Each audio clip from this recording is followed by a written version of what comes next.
Un sequestro di cocaina da record, almeno per quanto riguarda la marca, quello effettuato nei giorni scorsi dai carabinieri di Castelfranco. Ben 51 kg di polvere bianca purissima, suddivisa in 48 panetti, contenuti in 2 borsoni, entrambi rinvenuti all'interno di un container proveniente dal Perù. Valore della merce, a cui sono stati posti i sigilli, una cifra da capogiro, almeno 15 milioni di euro. A scoprire i borsoni in un carico che comprendeva materiale tessile destinato a più aziende venete sono stati gli operai di una ditta di Castelfranco dove il container era arrivato una decina di giorni fa. Ad occuparsi dello smistamento del materiale in varie aziende della regione avrebbe dovuto poi occuparsene una ditta veneziana specializzata nella logistica e completamente estranea ai fatti, come del resto l'azienda trevigiana.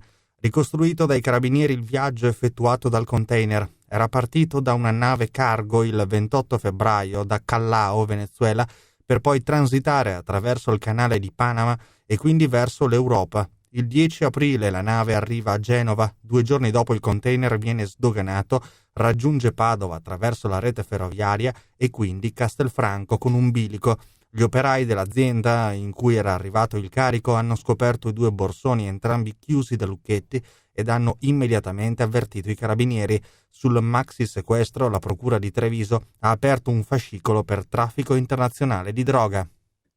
Certo, c'è circa 51 kg di cocaina pura rinvenuti all'interno di un container arrivato nella Marca, lascia intendere una certa attività delinquenziale e non escludo che il fatto che sia arrivato qui sia anche casuale.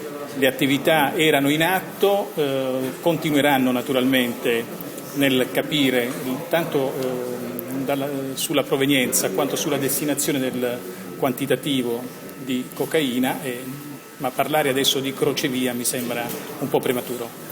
Noi abbiamo avuto la massima collaborazione, è stata l'acutezza anche di alcuni dipendenti di questa azienda che ci ha permesso di rinvenire questo ingente quantitativo di droga.